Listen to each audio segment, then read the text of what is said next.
Donc si vous avez un peu de sélection qui est en dehors de la voiture, ce n'est pas du tout un problème.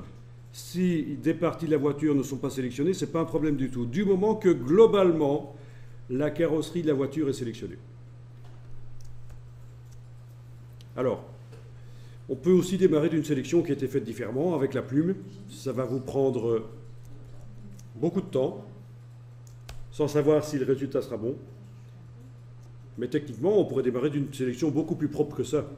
Mais c'est pas grave qu'elle soit pas propre, parce qu'après, on va pouvoir à tout moment la nettoyer. On va faire du non destructif. Il faut travailler dans Photoshop en non destructif. C'est-à-dire que chaque fois que vous prenez une décision dans Photoshop, chaque fois que vous faites une opération, il faut s'arranger pour choisir la méthode qui va permettre de revenir en arrière, qui va permettre de récupérer, d'annuler la chose sans que ce soit la cata dans le trucage photo. Donc c'est ce qu'on appelle la méthode non destructive.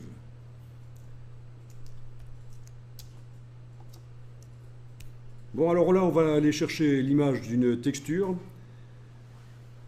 Alors c'est l'occasion de parler des textures au raccord. Et alors, dans la suite de la formation, à un certain moment, on verra comment faire soi-même une texture au raccord. Donc une texture, ça veut dire quand on met côte à côte les textures, on ne voit pas la jonction. Alors ici, pour trouver une texture au raccord, vous allez taper Seamless Texture. Si vous voulez quelque chose qui est plutôt un motif, vous allez taper Pattern à la place de texture. Donc voilà, les deux sont bons. Pattern, c'est pas mal. Pour l'exercice ici, c'est pas mal. Seamless pattern, ça veut dire sans couture seamless. Alors, pour l'exercice, je vais vous demander de prendre une texture qui n'est pas trop claire ou trop foncée. Donc, une texture comme celle-ci, c'est trop foncé. Une comme ça, c'est trop clair. Donc, il faut une intensité moyenne.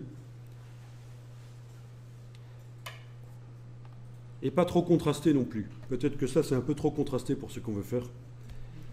C'est juste parce qu'il faut que ça marche, il faut qu'on arrive à mettre la texture correctement. Alors tiens, voyons un peu ça. Pour la taille, ça doit être la même que tantôt. Alors la taille, c'est vrai qu'on pourrait démarrer de plus petit parce qu'on va en fait, on va pouvoir multiplier la texture si elle est réellement au raccord. Donc c'est vrai, bonne remarque, la taille ici, on pourrait demander autre chose que supérieure à 4 mégapixels, on pourrait demander simplement grande.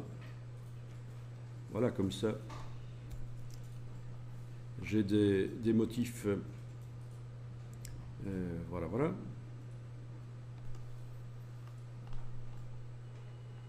Donc, intensité moyenne et pas trop contrastée.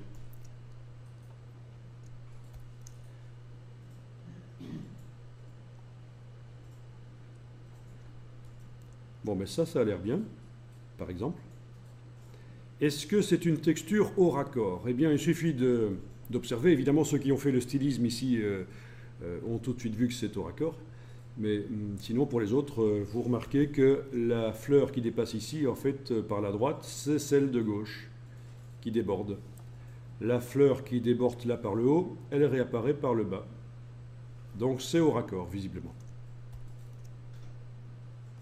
Vous enregistrez cette texture dans le dossier d'aujourd'hui.